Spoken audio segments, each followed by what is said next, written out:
Tere! Täna tuletame meelde, kuidas sai liigitada kolmnurki ning mis olid olulised asjad selleks, et leida kolmnurga pindala. Nagu sa juba eelnevalt mäletad, saab kolmnurki liigitada tema elementide alusel, ehk siis nii külgede kui ka nurkade järgi. Ja kõigepealt vaatlemegi seda, kuidas liigitada kolmnurki külgede järgi. Meil on siin kõigepealt võrdkülgne kolmnurk. Ja vaata seda nime korraks ja mõtle loogiliselt. Esimene osa sellest nimest ütleb võrd, ehk siis midagi peab võrduma. Ja teine osa on külgne, ehk siis järelikult mingi külg on võrdne. Ja selle puhul võrdkülgsel kolmnurgal on kõik küljed võrdse pikkusega. Ehk siis praegu joonisel on kõik küljed tähistatud A-ga. Ja samuti, kui on võrdsed kõik küljed, on ka võrdsed kõik nurgad. Ja joonisel on mul tähistatud nurgad alfaga. Ja kuidas ma tean, et nurgad on 60 kraadi, on siis see, et ma võtan kõikide nurkade summa, mis on siis 180 kraadi, ja ma jagan selle 3-ga, sellepärast et kolmnurgal on ju 3 nurka. Ja kui ma 180 jagan 3-ga, siis ma saangi 60 kraadi. Edasi on meil võrdhaarne kolmnurk. Jällegi kõigepealt vaata nime. Siin on jällegi midagi peab võrduma ja seekord peavad võrduma haarad. Ja haarasid saab olla ainult 2 tükki. Ja hetkel on mul need siin jällegi tähistatud sama tähega, et välja tuua seda, et need on võrdse pikkusega. Ja see 3. külg on siis aluseks. Hetkel on meil haarad tähistatud A tähega. Ja alus tähistatud tähega B. Nüüd võrdhaarse kolmnurga puhul tuleb kindlasti meelde jätta ka see, et tema alusnurgad on võrdsed. Ja alusnurgad asuvad alusele kõige lähemal. Ehk siis siin samas need on külje B lähisnurkadeks. Beta praegu siin tipunurk, see on liiga kaugel alusest. Aga need 2 nurka on talle kõige lähemal. Järelikult nende nimed ongi alusnurgad ja need on võrdse suurusega alati. Nii, ja nüüd on siit osast jäänud veel alles erikülgne kolmnurk. Jällegi esimese asjana vaata nime. Nüüd ei ole mul siin ees võrd, vaid mul on eri, järelikult midagi võrduda ei saa. Nüüd on midagi erisugune. Ja praegult on erikülgne, järelikult küljed on erinevad. Ja siin on kõik kolmnurga küljed erineva pikkusega. Ja sellepärast on nad mul tähistatud ka A, B ja C. Mul pole enam ühtegi sama tähte mitte kuskil. Seega erikülgne kolmnurk on alati erinevate külje suurustega. Nüüd vaatame edasi, kuidas saaksime liigitada kolmnurki nurkade alusel. Näiteks võtame nürinurkse kolmnurga. Ja nürinurksel kolmnurgal peab üks nurkadest kindlasti olema üle 90 kraadi, ehk siis suurem kui 90 kraadi. Isegi nurk, mis on 91 kraadi, on juba nürinurk. Ja selleks, et meil saaks kolmnurk tekkida, meil on vaja ju 3 nurka. Ja need ülejäänud 2 nurka peavad kindlasti olema teravnurgad, ehk siis alla 90 kraadi, sest et muidu me ei saaks ju kolmnurka üldsegi joonestada. Kui meil on üks nurk on 91 kraadi näiteks ja teine nurk on 92 kraadi, siis liidame kokku, see ületab juba 180 kraadi piiri. See on meil 183 kraadi, aga me pole isegi kolmandat nurka veel lisanudki. Seega kolmnurka ei ole võimalik joonestada nii. Nii et kindlasti kontrolli alati üle. Kui tegemist on nürinurkse kolmnurgaga, siis üks nurk on ainult üle 90 kraadi ja ülejäänud 2 peavad olema kindlasti alla selle. Edasi on meil teravnurkne kolmnurk ja teravnurksel kolmnurgal on siis kõik nurgad alla 90 kraadi. Meil ei saa olla ühtegi nurka, mis on üle 90 kraadi ega võrdne 90 kraadiga. Seega kõik nurgad on alla 90 kraadi. Ja kui sa nüüd vaatad tagasi sellele võrdkülgsele kolmnurgale peale, siis sa näed, et siin all on ka isegi öeldud, et kõik nurgad on 60 kraadi. See tähendab seda, et kõik nurgad on teravnurgad. Järelikult see kolmnurk siin on nii võrdkülgne kui ka teravnurkne. Ja nüüd selle liigituse viimane kolmnurk on meil täisnurkne kolmnurk. Ja täisnurkses kolmnurgas peab üks nurkadest kindlasti võrduma 90 kraadiga. Ta ei või olla üle selle ega alla selle.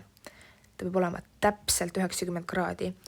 Ja 90 kraadi tähendas seda, et 2 haara omavahel ristuvad. Ja kuna üks nurkadest on 90 kraadi, siis teised 2 nurka peavad olema teravnurgad ehk siis alla 90 kraadi. Kui juhtuks nii, et mul on täisnurkne kolmnurk, kus üks nurkadest on 90 kraadi ja teine on näiteks 92 kraadi, siis jällegi kolmnurka joonestada ei ole võimalik, kuna 3 nurga summa peab olema 180 kraadi. Nüüd tuletame meelde, kuidas ma sain joonise pealt aru, et tegemist on täisnurkse kolmnurgaga. Selleks peaks joonisel olema täisnurga juures üks märge. Ja see märge näeb välja umbes selline. Siin on kaarekene ja selle kaarekese sees on täpikene. See näitab meile, et mõlemad haarad ristuvad omavahel. Ehk siis nad on 90 kraadi all ja tegemist ongi täisnurkse kolmnurgaga. Nüüd tuleta meelde, kuidas nimetati täisnurkse kolmnurga külgi. Neil olid siuksed natukene teistsugused nimed, mis võib-olla sa pole kunagi varem isegi kuulnud. Aga lühemaid külgi nimetatakse siis kaatetiteks. Eks ole, mäletad? Kaatet. Ja kuna neid on 2 tükki, siis ma panen siia teisele ka juurde nimetuse kaatet. Ja näed, kuidas ta täpselt mahub selle lühikese külje peale. Nüüd, kuidas nimetatakse seda külge, mis on kõige pikem selle kolmnurga juures? Tal peab olema ka kindlasti pikem nimi. Eks ole, sest muidu ta ei mahuks ju kirjutama teda. Ehk siis selle kõige pikema külje nimi on hüpotenuus. Hüpotenuus.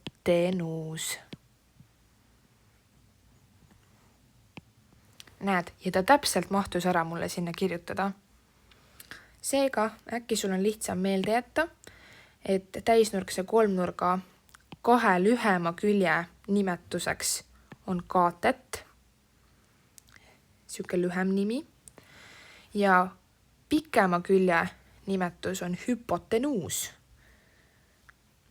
Sest ta on siuke pikk nimi, järelikult talle peab sobima ka kõige pikem külg. Nii, vaatame edasi. Nüüd, milliseid tähtsaid valemeid sa peaksid oskama? Kõigepealt meil on juba ennem läbi käinud see valem, et kolmnurkade ja nurkade summa on alati 180 kraadi. Ehk siis alfa, beta ja gamma summa on 180 kraadi. Mitte kunagi ei saa olla väiksem 180 kraadist ega suurem. Alati on täpselt 180 kraadi. Seega oma mõõtmistes ja oma arvutustes pead olema kindlasti kindel ja saad niimoodi ka kontrollida, et kas sa tegid oma mõõtmised või arvutused õigesti, kui sa mõõdad ära kõik nurgad ja need kokku on 180 kraadi. Või siis, kui sa arvutad ja leiad kõikide nurkade suuruse ülesse, siis oma arvutuste õigsuse kontrollimiseks saad sa siis need kõik küljed kokku liita ja vaadata, kas tulemus võrdub 180 kraadiga. Edasi vaatame kolmnurga pindala valemit. Ja mul on siin ka väike illustreeriv joonis. Kõigepealt tegeleme siis selle pindala valemiga. Pindala tähiseks on alati S. Ehk siis S võrdub alus korda kõrgus jagatud 2. Hetkel on mul siin jagamismärk kaldkriipsuna esitatud, aga ma kirjutan siia kõrvale selle valemi, mida sina tavaliselt kasutad. Ehk siis ikkagi S võrdub ja nüüd kaldkriipsu asemel on meil murrujoon,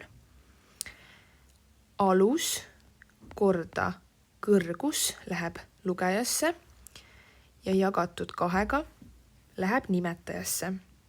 Ja valemit saad meelde jätta ka tuletamise kaudu. Ehk siis, kui sa tead, mis on ristküliku valem, mis oli siis A korda B, siis sa tead, et kolmnurk moodustab poole sellest ristkülikust. Ehk siis selleks, et ma leiaksin kolmnurga pindala, tuleb alus korda kõrgus jagada 2. Nii alus kui ka kõrgus on omavahel risti. Kui sa vaatad ülejäänud 2 külge, siis B ja C ei ole A-ga risti.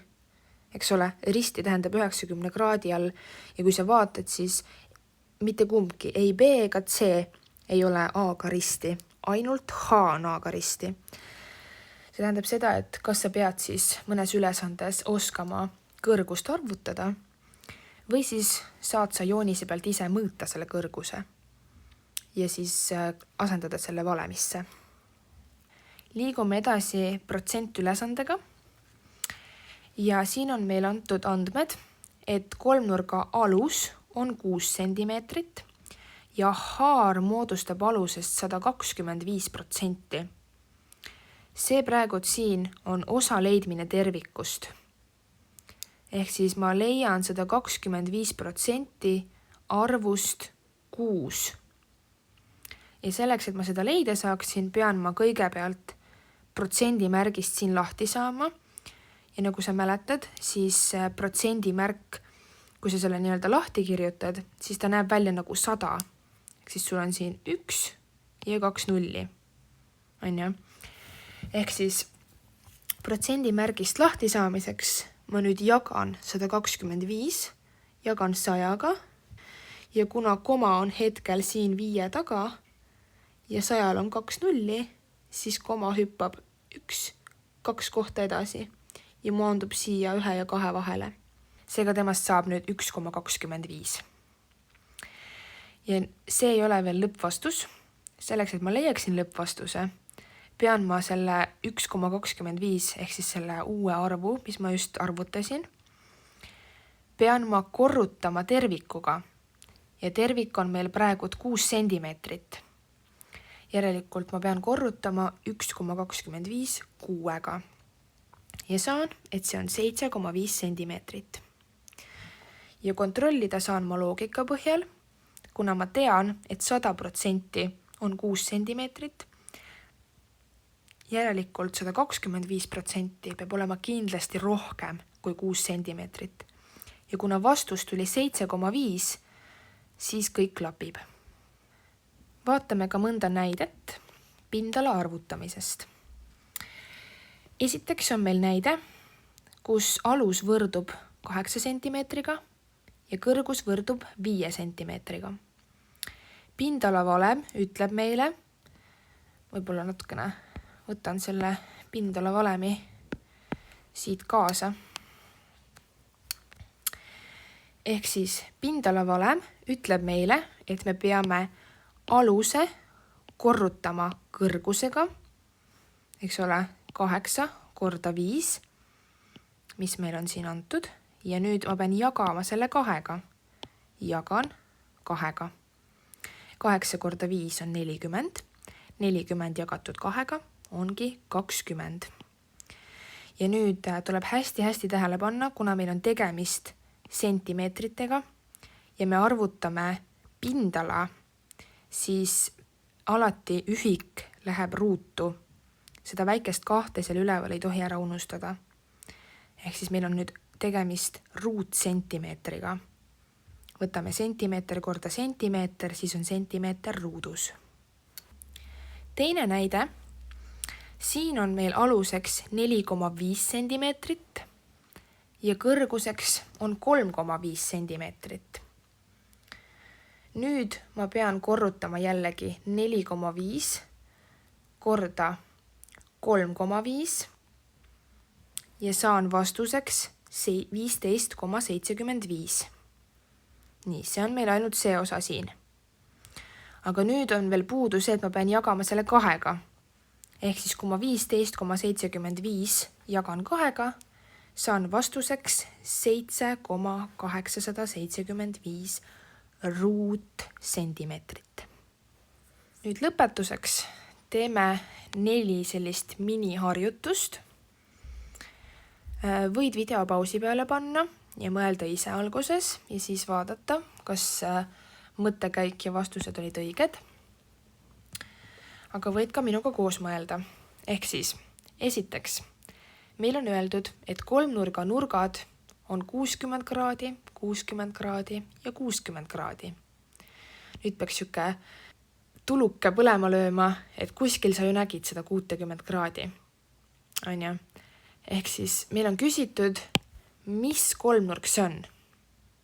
Mis liiki kolmnurk see on? Kui kõik nurgad on 60 kraadi, siis tegemist on kindlasti võrdkülgse kolmnurgaga kõigepealt. Võrdkülgne.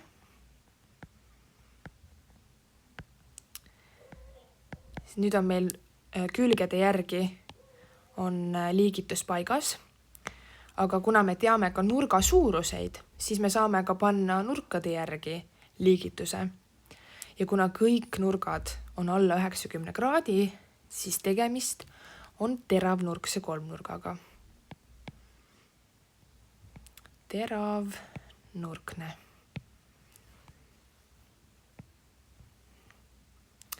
Nii. Esimene vastus on olemas. Nüüd teine küsimus. Täisnurkse kolmnurga pikim külg on. Mõtle nüüd tagasi selle joonise peale, mis me alguses tegime, kus meil oli täisnurkne kolmnurk. Ja siis meil olid lühemad küljed, olid meil sama nimega, mis oli siis kaatet. Ja nüüd see pikim külg, tal oli hästi pikk nimi. Ja selleks nimeks oli hüpotenuus. Ehk siis täisnurkse kolmnurga kõige pikem külg on hüpotenuus.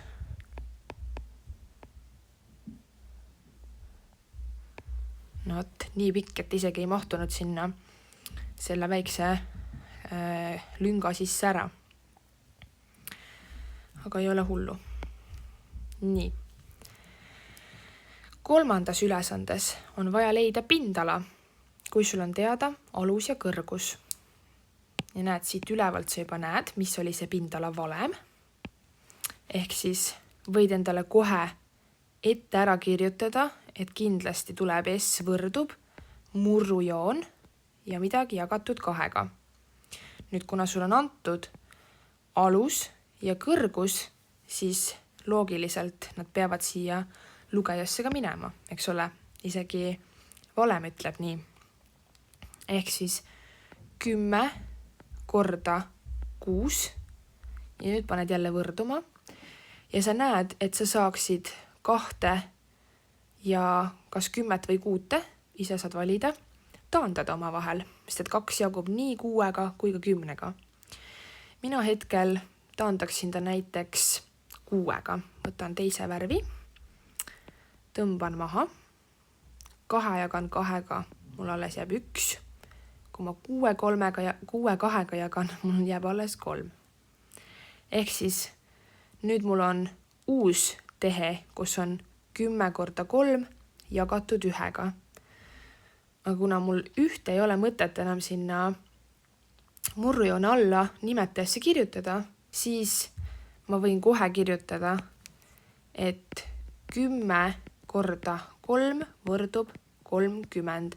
Ja nüüd vaatan kindlasti ühikuid. Ühikud on meil sentimeetrites. Järelikult läheb sentimeeter ja ruutu. See väike kaheke ei tohi ära ununeda. Igaks juhuks tuletan ka meelde, et sa ei pea enam seda murrujoont ja nimetajat kirjutama ainult siis, kui sa taandad ära ja vastuseks jääb siia 1. Ainult siis, kui siin all on 1. Kui nimetajas on 1, siis otseselt enam seda murrujoont ja seda väikest 1 siia alla kirjutama ei pea. Muidugi sa võid, kui see on sulle lihtsam, aga ei pea. Kui siia näiteks jääks 2, siis kindlasti peaks. 3, 4 ja nii edasi. Siis peab kirjutama nii murrujoone kui ka selle nimetajasse jäänud numbri. Aga kui on 1, siis seda vajadust otseselt ei ole. Nii, meil on kolmnurga pindala käes. Tõmban siia vastusena 2 kriipsu alla ja nii ongi meil vastus olemas. Nüüd viimane 4. ülesanne. Võrdhaarse kolmnurga tipunurk on 40 kraadi. Leia alusnurgad. Mõtle nüüd tagasi võrdhaarse kolmnurga peale. Ja mis omadus oli alusnurkadel? Võrdhaarse kolmnurga alusnurgad olid võrdsed. Ehk siis need on omavahel võrdsed. Sama suured. On ju? Ja me teame ka seda, et kõik 3 nurka kokku on 180 kraadi. Ehk siis alfa pluss beta pluss gamma võrdub kokku 180 kraadi. Ja kui meil nüüd teada on näiteks, oletame, et alfa on meil 40 kraadi ja me teame, et ülejäänud 2 nurka on alusnurgad, mis on omavahel võrdsed, siis ma saangi selleks leida näiteks beta võrdub gammaga, mis võrdub 180 miinus 40 ja selle ma kõik jagan veel 2-ga. Eks ole? Käime uuesti üle. Meil on tipunurgaks on valitud praegu alfa ja see võrdub 40 kraadi. Ülejäänud 2 nurka on beta ja gamma, aga kuna need on alusnurgad ja alusnurgad on meil võrdsed, siis ma võin panna, et beta võrdub ka gammaga. Ja selleks, et ma leiaksin nende suuruse, ma pean võtma siis kõikide nurkade summast lahutama tipunurga suuruse ja jagama vastuse 2-ga, sest meil on vaja 2 nurka, eks ole? Ehk siis 180 miinus 40 arvuta peast ära, see on meil kokku 140 kraadi ja nüüd, kui ma selle 140 kraadi jagan 2-ga, siis vastuseks saan ma 70 kraadi. Ehk siis vastuse võid kirjutada nii, et alfa võrdub 40 kraadi ja beta võrdub gammaga ja mõlemad võrduvad 70 kraadi.